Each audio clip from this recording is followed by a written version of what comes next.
এই রহস্যের সমাধান করতে গেলে আমাদের দলে আরও একজনকে নিতে হবে। তার সাহায্য ছাড়া আমরা এই রহস্যের সমাধান করতে পারবো না। কে দিদি? সোমনাথদা। সোমনাথদা আমাদের পাড়ারই ছেলে, একটা আইটি কোম্পানিতে জব করে। কাল সকালে ওর বাড়িতে যাব।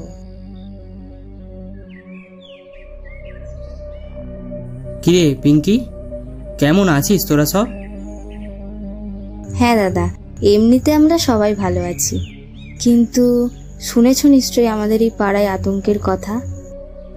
হ্যাঁ, বাড়িতে এসে আজ সবই শুনলাম, কিন্তু আগে তো এরকম ঘটনা কোনোদিনও ঘটেনি। হ্যাঁ দাদা, তাই তো তোমার কাছে এসেছি। আমাদের এই ব্যাপারটা স্বাভাবিক মনে হচ্ছে না। স্বাভাবিক মনে হচ্ছে না? কেন রে? আমাদের মনে একটা সন্দেহ আছে। কিছুদিন আগে আমাদের পাড়ায় একটা লোক থাকতে এসেছে, আর সেটাও ওই নর্তকী বাড়িতে। আর ওই লোকটা আসার পর থেকে এই সমস্ত ঘটনা ঘটছে। তাই আমাদের মনে হয় ওই লোকটাই কিছু করছে। সোমনাথের ভুরু কুঁচকে গেল। কি বলছে এরা?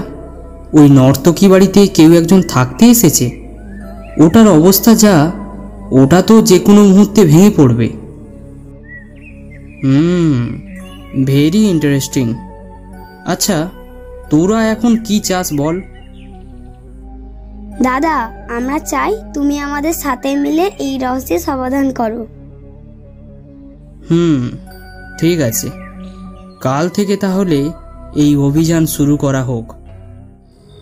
এর পরের দুদিন কোনো অঘটন ছাড়াই কাটল।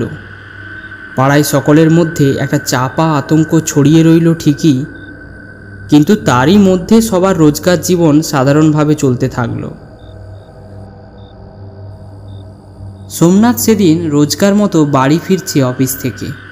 বাইকটা নিয়ে পাড়ার মোড়ে ঢুকছে, দেখল রমেশদার তেলেভাজার দোকানের সামনে থানার বড়বাবু দাঁড়িয়ে জিজ্ঞাসাবাদ করছে।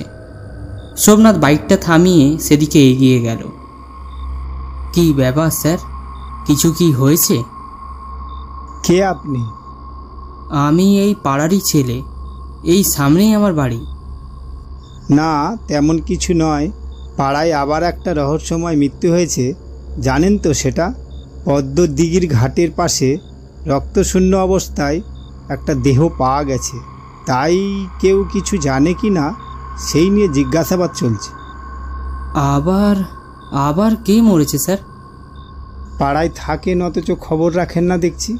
এই যে আপনাদের পাড়ার পুরোহিত মশাই, উনি কাল রাত্রে পুজো করে বাড়ি ফিরছিলেন, আর মনে হয় তখনই ওনার সাথে এই অঘটন ঘটেছে।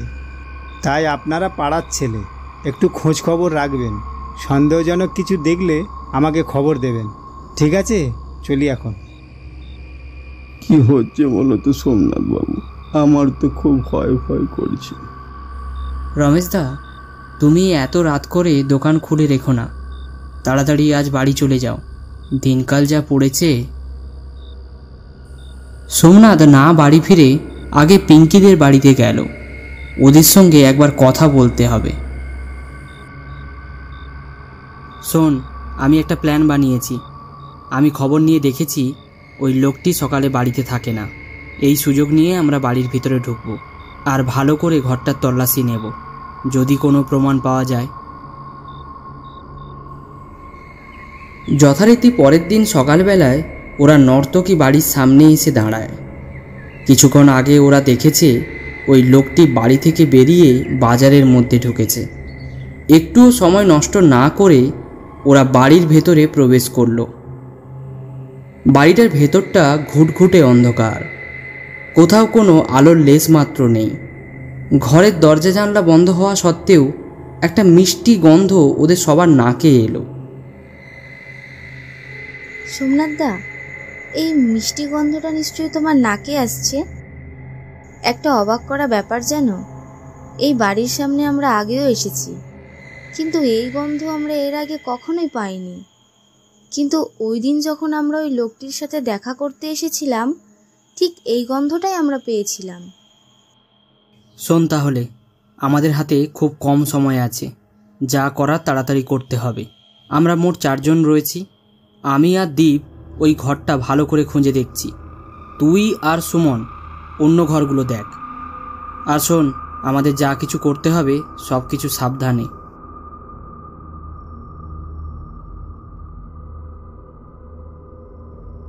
এই ঘরে তেমন একটা আসবাবপত্র নেই, কিন্তু ওটা কি?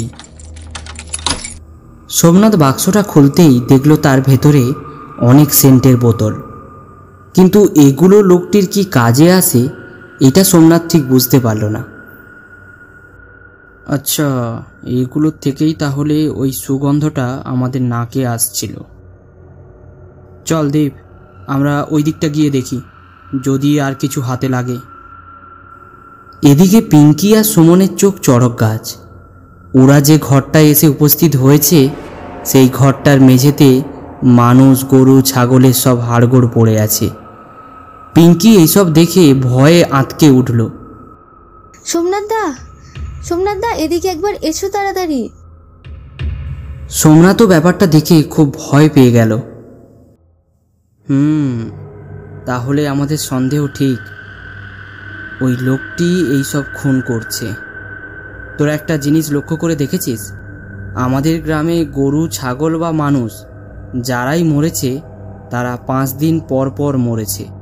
মানে এর আগের ঘটনাটা 5 দিন আগে ঘটেছিল, আজ 5 দিন পূরণ হয়েছে, মানে আজও একটা কিছু ঘটতে চলেছে। ঠিক আছে, চল আমরা বাড়ি যাই। বাড়ি গিয়ে আজকের প্ল্যানটা সাজিয়ে নিতে হবে। যা যা জিনিস আনতে বলেছিলাম সব এনেছিস তো? হ্যাঁ সোমনাথ দা, তুমি যেমনটা বলেছিলে সব তেমনটাই নিয়ে এসেছি। বাহ বাহ বাহ, খুব ভালো করেছিস। দাঁড়া, একবার থানার বড়বাবুকে ফোন করে জেনে নিই ওনারা তৈরি কিনা। Hello sir. শোন সবাই, কেউ কোনো কিছুতে ভয় পাবি না। আমাদের ঠিক পেছনেই পুলিশের দল রয়েছে, আর আমরা কিছুক্ষণের মধ্যেই বাড়ির ভেতরে প্রবেশ করব। ঠিক এমন সময় একটা লোক ওই বাড়িটির সামনে এসে উপস্থিত হলো। সবাইকে অবাক করে বাড়িটার সামনে এসে দাঁড়ালো ওই লোকটি। দেখে যেন মনে হয় লোকটি অপেক্ষা করছিল তার শিকারের জন্য। দুজনের মধ্যে কি একটা কথাবার্তা হলো, তারপর লোকটিকে নিয়ে সে বাড়ির ভিতর চলে গেল। কিছুক্ষণ সব নিশ্চুপ। হঠাৎ একটা চিৎকারে সবার বুকে যেন ভয় ধরিয়ে দিল। আর দেরি করা যাবে না, সবাই উঠে বাড়ির ভেতরে দৌড়ে গেল। ভেতরে প্রবেশ করে তারা যে এইরকম একটা দৃশ্য দেখবে সেটা তারা কখনো স্বপ্নেও কল্পনা করেনি। লোকটা আর এখন মানুষ রূপে নেই, রূপের পরিবর্তন করে সে মানুষরূপী বাদুড়ে পরিণত হয়েছে। বড় বড় দুটো তার সামনে দাঁত বেরিয়ে এসেছে, গায়ের রং কুচকুচে কালো, আর তার পিঠে বাদুড়ের মতো একজোড়া বড় বড় ডানা। লোকটি মৃত অবস্থায় মাটিতে পড়ে আছে, আর তার ওপরে ওই ভয়ঙ্কর প্রাণীটি উপুড় হয়ে শরীর থেকে রক্ত চুষে খাচ্ছে। এই সবের মাঝেও সোমনাথদের একটু দুঃখ হলো। এই একটা প্রাণ তারা বাঁচাতে পারত, একটু দেরি হয়ে গেল। ওদিকে সোমনাথ ছাড়া বাকিদের পা ভয়ে ঠক ঠক করে কাঁপছে। এরপরে কি তাহলে ওদের পালা? ঠিক এমন সময় ওই ভয়ঙ্কর প্রাণীটি মুখ তুলে তাকায় সোমনাথদের দিকে। তার মুখ দিয়ে তখন গড়িয়ে পড়ছে তরতাজা রক্ত। নিষ্পলক দৃষ্টি তার উজ্জ্বল চোখ বলে দিচ্ছে আজ সোমনাথদের শেষ দিন। মুহূর্তের মধ্যে প্রাণীটি উঠে দাঁড়ায় আর তীর বেগে সোমনাথদের দিকে ধেয়ে আসে। সোমনাথরা ভয়ে নিজেদের চোখ বন্ধ করে নিয়েছে।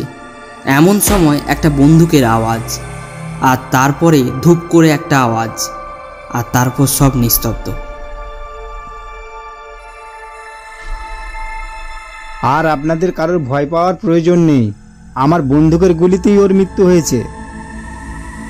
ওরা সবাই তাকিয়ে দেখে প্রাণীটি মাটিতে চিৎ হয়ে পড়ে আছে, আর মাথা থেকে রক্ত বেরিয়ে মাটি পুরো লাল হয়ে গিয়েছে। সোমনাথ মনে মনে বলল, আজ থেকে আর আমাদের গ্রামে মানুষজনের কোনো ভয় থাকবে না। এরপর থেকে তারা আবার স্বাভাবিক জীবনযাপন করতে পারবে, আর থাকবে না কোনো মর্মান্তিক মৃত্যুর ভয়।